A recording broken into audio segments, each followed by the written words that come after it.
Oo, sabi ko nga, hindi mo naman pwedeng tanggalin basta-basta yung tao na minahal mo, di ba? Nung nasa Doha ako, kinita ko yung kapatid niya kasi nandun siya. Tapos nag-send kami ng pictures na ito na yung kapatid mo, ang laki-laki na ng tiyan, ganyan. Tapos sabi niya, yeah, I'm also planning to migrate also kasi di ba, she's British.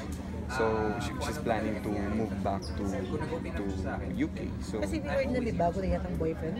Maybe naniligo, bagong boyfriend na yata right now. I wouldn't know. Hindi ko, parang masyadong sensitive at too early for me to ask that kind of question. Pero if ever na meron, hindi ka naman ma-hurt, wala namang hurt feelings sa'yo.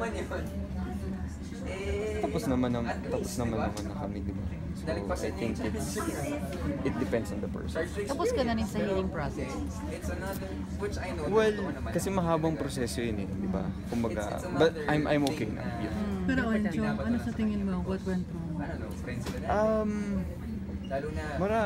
Marami naman factors and sabi ko nga siguro karamihan ng factor na yun siguro sa akin yung problema kasama na yung trabaho doon.